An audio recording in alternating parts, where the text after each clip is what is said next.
গোটা বিশ্বের সমর্থন হারাচ্ছে যুক্তরাষ্ট্র। এতদিন শুধু চীন ও রাশিয়ার মিত্ররা বিরোধী অবস্থানে থাকলেও এবার যুক্তরাষ্ট্রের বিরুদ্ধে অবস্থান নিয়েছে দীর্ঘদিনের মিত্র ইউরোপীয় ইউনিয়নের শক্তিশালী দেশগুলো। ভেঙে যেতে পারে বিশ্বের সবচেয়ে শক্তিশালী সামরিক জোট ন্যাটো। তবে কি একা হয়ে যাচ্ছেন মার্কিন প্রেসিডেন্ট ডোনাল্ড ট্রাম্প? বিস্তারিত জানাচ্ছেন আরিফ হাসান। দ্বিতীয় বিশ্বযুদ্ধের পর থেকে বিশ্বের প্রধান শক্তি হিসেবে আবির্ভূত হয় যুক্তরাষ্ট্র। প্রায় ৭০ বছর ধরে রাজনৈতিক, সামরিক ও অর্থনৈতিক দিক থেকে বিশ্বমঞ্চে আধিপত্য বজায় রেখেছে দেশটি।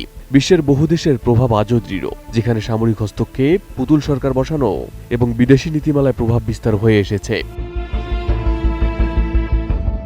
তবে দ্বিতীয় মেয়াদে ক্ষমতায় বসার পর মার্কিন প্রেসিডেন্ট ডোনাল্ড ট্রাম্প যেন নতুন করে বেপরোয়া হয়ে উঠেছেন।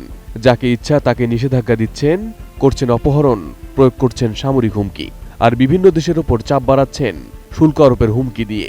এমন লাগাম ছাড়া নীতির ফলে বিশ্বজুড়ে বিরক্তি বেড়েছে এবং মিত্র দেশগুলোর সঙ্গে সম্পর্কেও তীব্র দূরত্ব সৃষ্টি হয়েছে। চীনের এবং রাশিয়ার সঙ্গে দীর্ঘদিন ধরে বিরোধ থাকলেও সম্প্রতি ট্রাম্পের পদক্ষেপে উত্তেজনা ছড়িয়েছে দক্ষিণ এশিয়ার সবচেয়ে কৌশলগত মিত্র ভারত সহ অন্যান্য দেশেও। এদিকে ভেনেজুয়েলার পর সাম্প্রতিক বিতর্কের কেন্দ্রে রয়েছে গ্রিনল্যান্ড।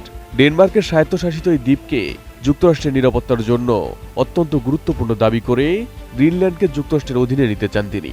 প্রয়োজনে সামরিক হস্তক্ষেপের হুঁশিয়ারিও দিয়েছেন। নতুন বাংলাদেশ গড়তে এলো জুলফিকার স্টিল। জুলফিকার স্টিল, ইস্পাত দৃঢ় অঙ্গীকার।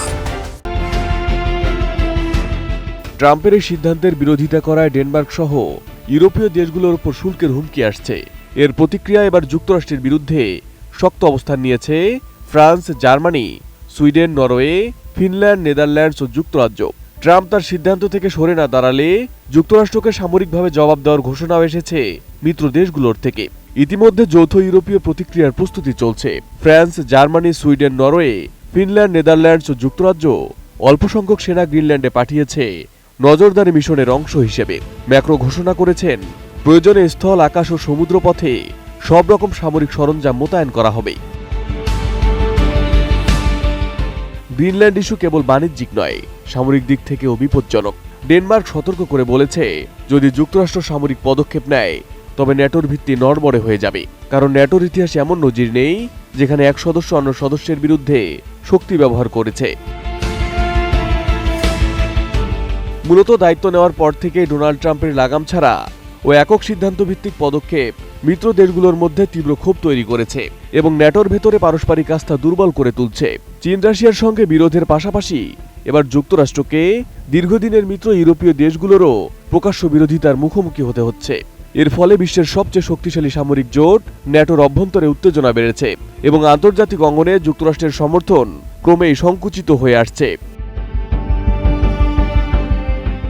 বিশ্লেষকদের মতে, ট্রাম্প যদি এই অবস্থান থেকে সরে না আসেন তবে বর্তমান সংকট ধীরে ধীরে আরো বৃহৎ আকার ধারণ করতে পারে, যার পরিণতিতে ন্যাটোর মতো শক্তিশালী সামরিক জোট ভেঙে পড়ার আশঙ্কা উড়িয়ে দেওয়া যায় না। এমনকি দীর্ঘদিনের মিত্রদের সঙ্গেই সরাসরি সংঘাতের পরিস্থিতি তৈরি হতে পারে। Arif Hasan, ATN news.